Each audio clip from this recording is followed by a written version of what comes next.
A 94-year-old man sits on a porch in Sicily, watching his grandson mow a lawn he will never see finished growing back. He isn't sad. He isn't scrolling through regrets.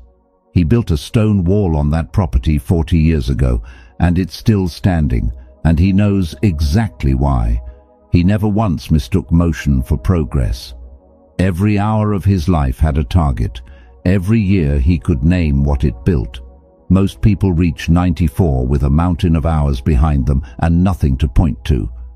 He reached it with a wall, a business, 3 sons who don't flinch when life gets hard, and a silence in his chest that most men chase for decades and never catch. That silence is not luck. It's arithmetic. It's what happens when a person stops leaking time into places that don't pay it back. You are leaking time right now. Not in some abstract poetic way, in a literal countable way. Somewhere in your day there is a crack in the floor and hours are falling through it, and you've gotten so used to the sound of them falling that you no longer hear it. The Stoics built their entire philosophy around sealing that crack, not through positivity, not through hacks, through brutal, unsentimental truth-telling about where time actually goes and why. What follows are 7 of those truths, pulled from 7 different men who each stared at the same problem from a different angle and arrived at the same conclusion. The man who wastes time is not unlucky. He is untrained. Read these as instructions, not inspiration. If you're ready to stop leaking time and start building, comment this below before we go any further. I build today. Truth 1. You do not have tomorrow. You have never had tomorrow. Seneca ran the finances of an empire and still found himself furious at how his fellow Romans treated their own lives. He watched senators guard their villas with armed men and their fortunes with lawyers, and then hand out their days for free to anyone who asked. He said the strange thing wasn't that they wasted time, it's that they didn't even notice they were doing it, because time doesn't announce its departure the way money does. Seneca wrote, "People are frugal with their possessions, but as soon as it comes to squandering time, they are most wasteful of the one thing in which it is right to be stingy."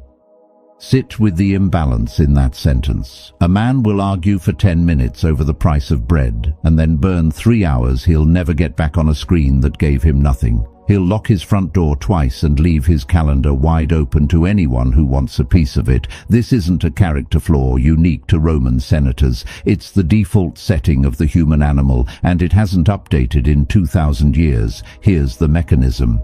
Money loss is visible. A number goes down and something in your gut reacts. Time loss is invisible until it isn't. Until you're 46 and realize the skill you meant to learn at 26 never got learned. The book never got written, the body never got built, and there is no receipt to show you where the hours went. You can't audit them. They're gone the way breath is gone, replaced instantly by new breath so you never feel the absence. This is why tomorrow is the most dangerous word in your vocabulary. Not because tomorrow won't come, usually it does, but because the promise of it lets you off the hook today. You tell yourself you'll start the business next month, call your father next week, fix your health after this next deadline. Each delay costs nothing in the moment, which is exactly the trick. The cost is deferred until it compounds into a life spent in the waiting room. Marcus Aurelius, ruling from horseback in the middle of plague and war, wrote to himself that a man should act, speak, and think as if he might depart from life this very moment.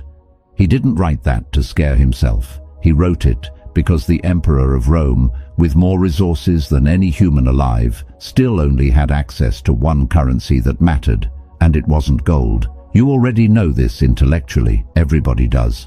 What separates the man who acts on it from the man who nods and closes the video is a single decision: to treat every remaining day like the only asset you actually own, because it is. There's a version of this truth that goes deeper than the obvious warning about mortality, and it's the version Seneca actually spent most of his writing on. It isn't just that you might die tomorrow. It's that even if you live another 50 years, most of those years will be consumed by things that were never yours to begin with.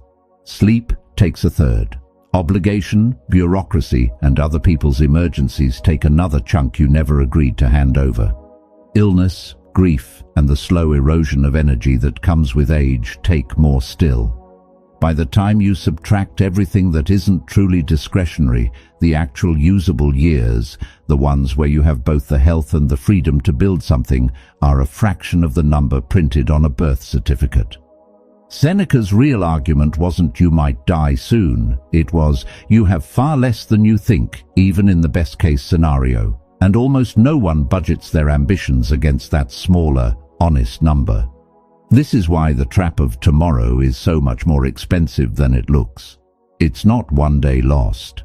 It's a pattern that, repeated for a decade, quietly consumes the entire discretionary portion of a life, while the person living it assumes they're still in the warm-up phase. The senator in Seneca's letters wasn't lazy. He was busy every day of his life. He simply never noticed that busy and spent are not the same word, and by the time he did notice, there was no year left to spend correctly. If this hits something in you, comment the word below. Let it be the last time you need reminding. I built now. Truth 2. Busy is not the same as building. Epictetus was born a slave. He understood, better than any philosopher who came after him, that a man can be in chains and still be free, and a man can be free and still be enslaved to his own noise. He spent his life teaching Roman aristocrats, men with every comfort available to them, and he watched most of them fill their days with activity that led nowhere. He said, "It is not death or hardship that is a fearful thing, but the fear of death or hardship." Turn that lens on wasted time, and you find the same trap wearing a different mask. Most people aren't afraid of failure directly. They're afraid of the moment right before failure. The vulnerable stretch where you commit to something and it might not work. So instead of committing, they generate motion. Motion feels like courage because it's tiring and it fills the hours. But motion without a target is just fear wearing a business suit. Look at how this shows up. A man spends 4 hours researching the business he wants to start, watching videos about other people who already built theirs. He tells himself this is preparation. It's avoidance dressed as diligence. A woman rewrites the same paragraph of her book 9 times, calling it perfectionism, when the truth is that an unfinished draft can't be rejected and a finished one can. The rewriting is a hiding place with good lighting. Epictetus drew a hard line between what is in your control and what isn't, and he insisted that peace only comes from obsessing over the first category and ignoring the second. Wasted time almost always happens in that second category, worrying about outcomes you can't control instead of executing the actions you can. You cannot control whether the business succeeds. You can control whether you send the email today. The man who confuses these two spends his whole life managing anxiety about outcomes and never gets around to the inputs that actually move him. This is the second brutal truth. Your calendar can be completely full and your life can still be completely empty, because being occupied and being directed are not the same discipline. One exhausts you, the other builds something that outlives the exhaustion. Ask yourself tonight what you did today that you could point to in 5 years. Not what you were busy with, what you built. If the honest answer is nothing, you already know which category consumed your day. Epictetus taught his students a specific exercise for catching this trap in real time, and it still works exactly as designed. Before starting any task, ask what the task is actually for. Not what it looks like, not how it will be perceived, but what concrete change it produces in the world once it's finished. Research that never leads to a decision isn't preparation. It's a loop with no exit. A draft that never gets submitted isn't perfectionism. It's a hiding place with extra steps. The exercise is uncomfortable because it strips away every excuse that motion normally hides behind. Most people, run through this filter honestly, discover that less than half of what fills their day would survive the question, what is this actually building? The rest is noise wearing the costume of effort.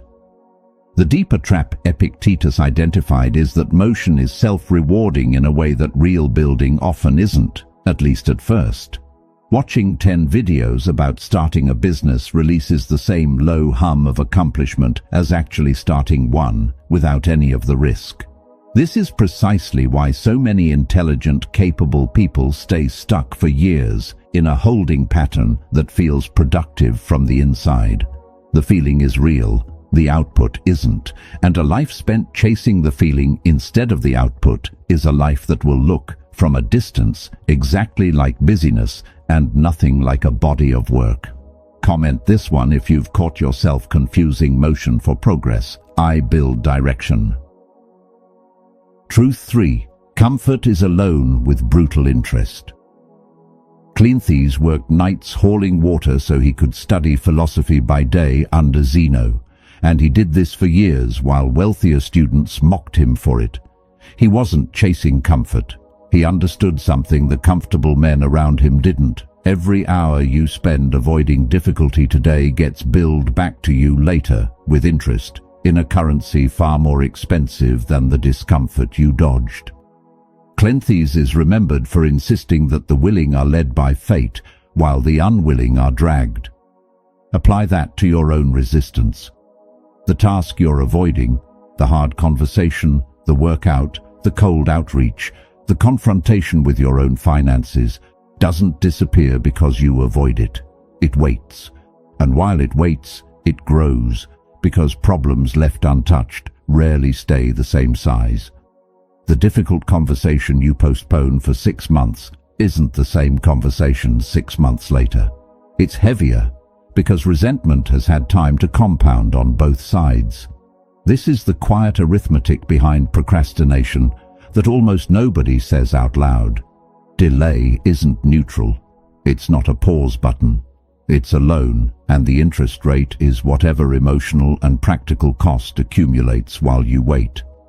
The gym membership you don't use still charges your card. The skill you don't practice still gets rustier in your hands. The relationship you don't repair still cools in the silence you left it in. Compare 2 men doing the same unpleasant task. Say, an honest look at their spending. One does it the first week of the problem, when it's a 15-minute conversation with a spreadsheet. The other avoids it for 3 years, until it's a crisis requiring lawyers, or family intervention, or a bankruptcy filing. Same task, wildly different cost. The only variable was how long the loan of avoidance was allowed to accrue interest. Cleanthes chose the water-hauling nights because he understood that discomfort accepted early is cheap, and comfort purchased today is paid for later, at a markup you can't negotiate. This is why Stoic training so often looks from the outside like people choosing hardship for no reason. Cold showers, hard conversations, blunt honesty.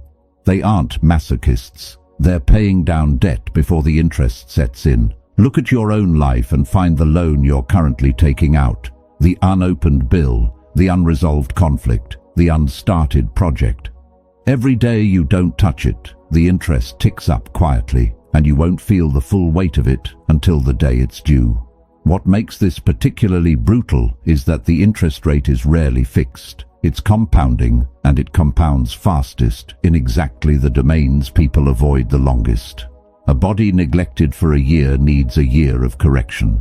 A body neglected for a decade often needs medical intervention that a year of neglect never would have required.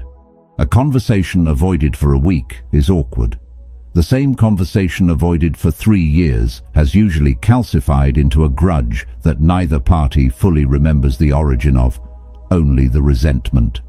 Cleanthes hauled water at night specifically because he'd done the arithmetic on this. The discomfort of studying while exhausted was fixed and bounded, while the discomfort of staying uneducated and poor for the rest of his life was neither fixed nor bounded.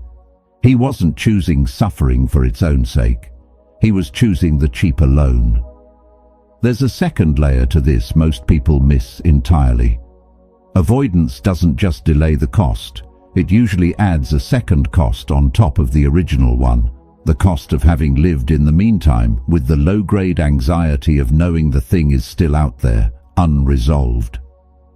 That background hum of, "I still need to deal with that," is itself a tax, paid daily on top of whatever the eventual reckoning will cost. People rarely count this tax because it doesn't arrive as a single bill. It arrives as a slightly worse version of every single day until the debt gets paid. If you know exactly which loan I'm describing right now, comment it below.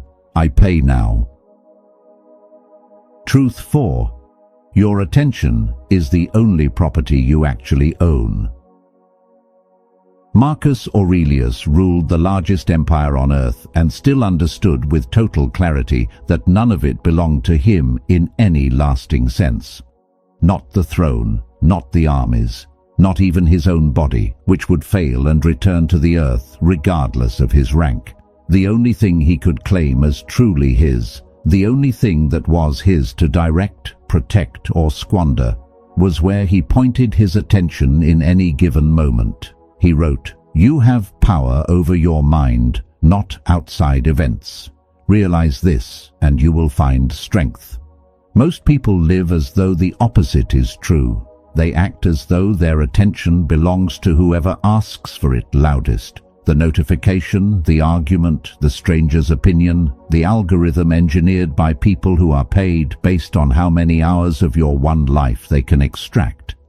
Every ping you answer without deciding to is a small transfer of ownership. You didn't choose to give that attention away. It was simply taken because you left the door unlocked. This is the least visible form of wasted time and the most expensive. You can lose an afternoon to a task you chose badly and still have made a decision. You lose something worse when you never decided at all. When the day simply happened to you, pulled in a dozen directions by forces that have no stake in your life beyond the seconds they can extract from it. Marcus understood that an empire is easier to defend than a mind because an empire has walls, and a mind does not build its own unless you build them deliberately. He guarded his attention the way a general guards a border, because he knew that a man who cannot control what he thinks about cannot control what he does, and a man who cannot control what he does is not, in any meaningful sense, free, regardless of the title in front of his name. Here is the test. At the end of today, will you be able to say where your attention went and why? Or will you only be able to say what happened to you? One of those is ownership. The other is trespassing on your own life. Marcus Aurelius wrote his private journal, the collection now known to the world, almost entirely as a series of reminders to himself about this exact discipline, because he understood something uncomfortable about power. Rank does not grant self-command. It only raises the number of people trying to steal your attention for their own ends. As emperor, he had generals who wanted his attention on war, senators who wanted it on politics, and a household that wanted it on ceremony, and every single one of them believed their claim was the most urgent. If the Emperor of Rome had to fight daily to keep his own mind from being colonized by other people's priorities, the idea that an ordinary person could protect their attention passively, without training, without a daily practice of reclaiming it, is close to fantasy. This is why he treated his journal as maintenance rather than reflection. Not a diary of feelings, but a toolkit he sharpened every morning, so that when the day's demands arrived, he already knew which of them deserved his mind and which was simply loud. The people who waste the most attention today are rarely the ones under the least pressure. They're often the ones under the most, because pressure is exactly what makes a mind vulnerable to whatever shows up first and shouts the loudest, rather than what actually matters most. Comment below if you're done letting your attention be taken instead of given. I own this. Truth 5. Discipline practiced in public is not the discipline that counts. Musonius Rufus taught that philosophy without daily practice was worthless decoration. Words a man wears to look impressive rather than a structure he actually lives inside. He pushed his students toward an uncomfortable question. Does your discipline exist when no one is watching? Or does it only appear on the days an audience might notice? He said, if you accomplish something good with hard work, the labor passes quickly, but the good endures. If you do something shameful in pursuit of pleasure, the pleasure passes quickly, but the shame endures. Most wasted time hides exactly where no one is looking. The workout you skip when your trainer isn't watching. The extra hour of sleep you steal instead of the deep work you promised yourself, in a room with no witnesses to hold you accountable. Public discipline is easy because it's really just performance. And performance is cheap when the audience is what you're optimizing for. Private discipline, the version that happens in an empty room at 6 in the morning with nobody to post it to, is the only version that actually compounds into a life. This is why so many people can look impressive from the outside and still feel hollow on the inside. They've built a discipline that only exists under observation. The moment the observation stops, so does the behavior, and the gap between the public image and the private reality becomes the exact size of the time they've wasted maintaining an illusion instead of building a life. Musonius Rufus lived this test personally. He was exiled more than once for refusing to soften his teaching to please men in power, and in exile, stripped of audience, stripped of status, his habits didn't change. That consistency was the entire proof of his philosophy. A man's real discipline is whatever remains once every spectator has left the room. Ask yourself honestly, if no one could ever find out what you did today, would you have done the same things? If the answer is no, you've found the exact size of the gap between the life you're performing and the life you're actually building. This test matters more now than it did in Musonius Rufus's time, not less, because the machinery for performing discipline in public has never been cheaper or more available. It costs nothing to announce a goal. It costs nothing to post the first day of a routine. The gap Musonius identified between what a person does and what a person is seen doing used to require real effort to fake, which meant most people simply didn't bother and defaulted to honesty by necessity. That friction is gone now. A person can build an entire audience around a discipline they've practiced for exactly one day, and the applause arrives before the work does, which is precisely backwards from how durable skill has ever been built. The private version of discipline has no such shortcut, and that's exactly why it's the only version that produces anything real. Nobody is clapping for the 6th rep at 6 in the morning. Nobody is watching the 40th page of a manuscript that has no readers yet. The absence of an audience is uncomfortable, specifically because it removes every reason to continue, except the only reason that has ever actually built anything. You decided the outcome mattered enough to pursue it whether or not a single other person ever found out. If you're ready to close that gap, comment it below. Unseen and steady. Truth 6. The fear of judgment costs more than the judgment itself.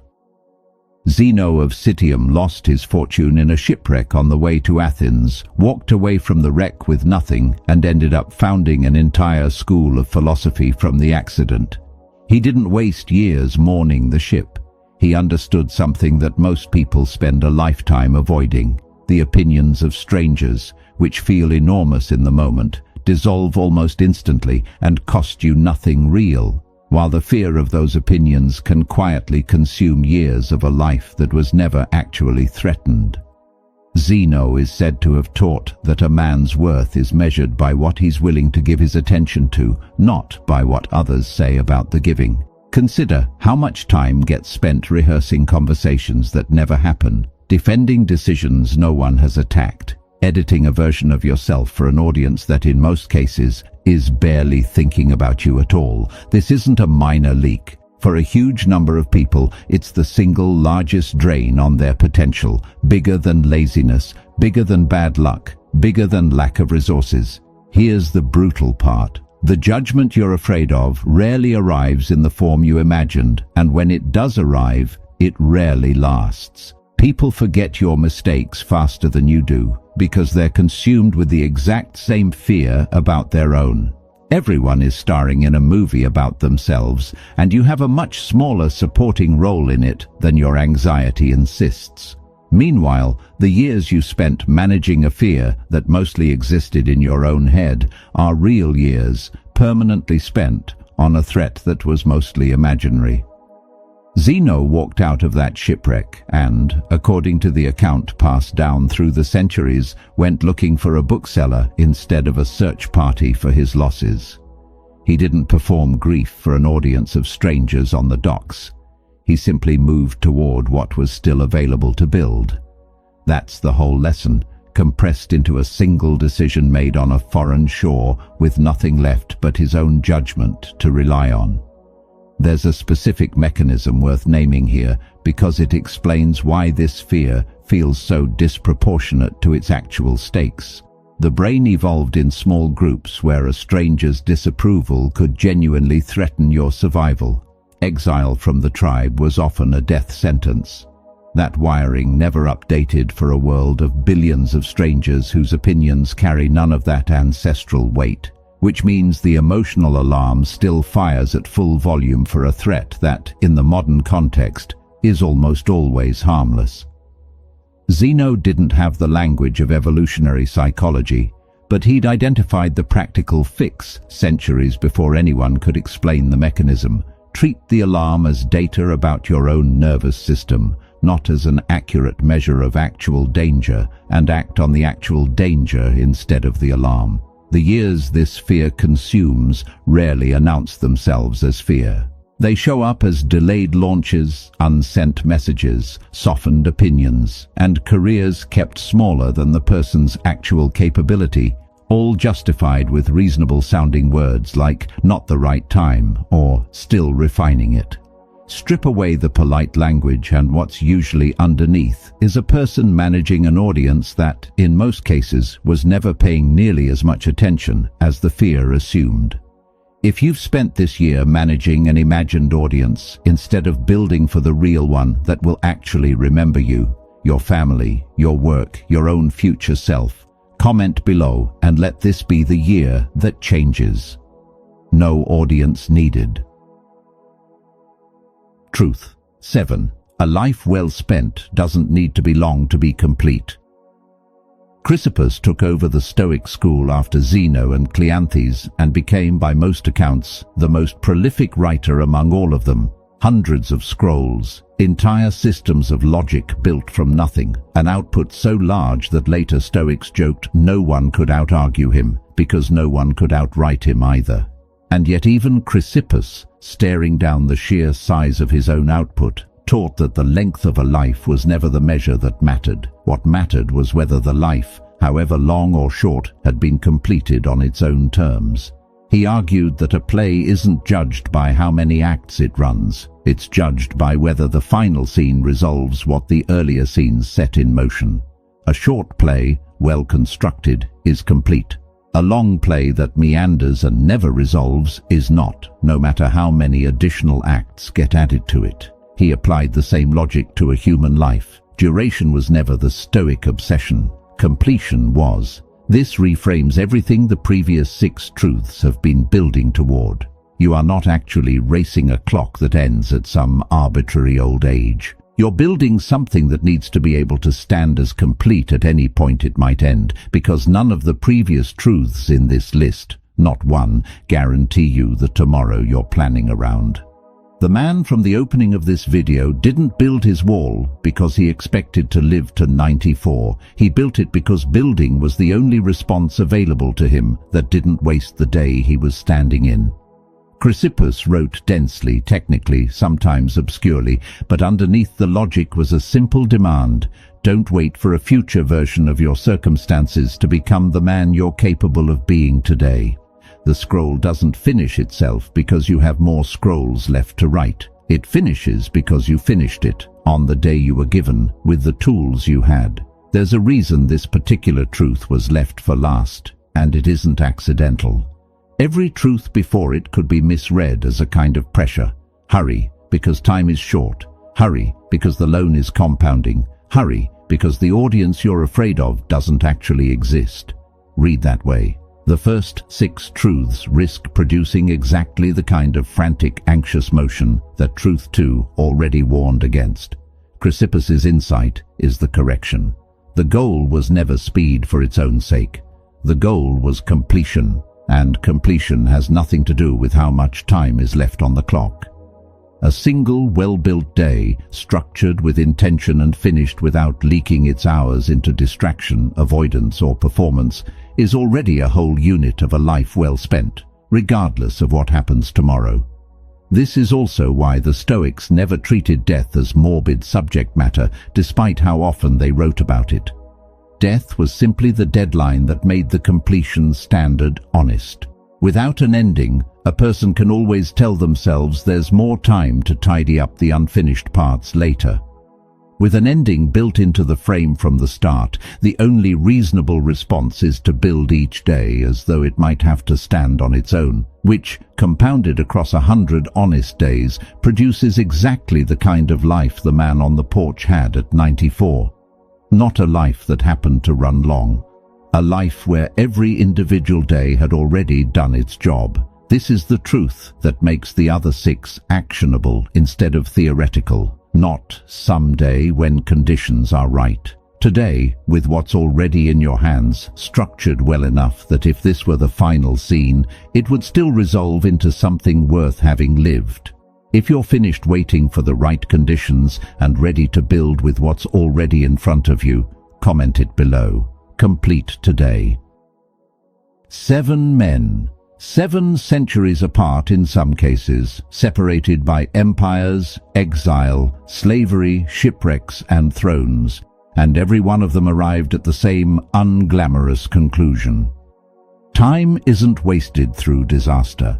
It's wasted through 1,000 small permissions granted to comfort, fear, distraction, and delay, none of which announce themselves as the enemy while they're taking your hours. The old man on the porch in Sicily isn't remarkable because he lived to 94. Plenty of men do that and leave nothing behind but a longer version of the same wasted pattern. He's remarkable because every decade of his life could stand on its own as complete. That's not an accident of long life. That's the compounding result of 1,000 ordinary days, each one spent instead of leaked. You have today. That's the whole inheritance. Seneca would tell you to stop being frugal with your money and reckless with your hours. Epictetus would tell you to stop mistaking motion for direction. Cleanthes would tell you the bill for today's comfort comes due with interest. Marcus would tell you to guard your attention like an empire. Musonius would tell you to build a discipline no one has to witness for it to be real. Zeno would tell you the judgment you fear is smaller and shorter-lived than the years you'd spend avoiding it. And Chrysippus would tell you that none of this needs decades to matter. It needs a single day, finished well. Build the wall, not someday, today.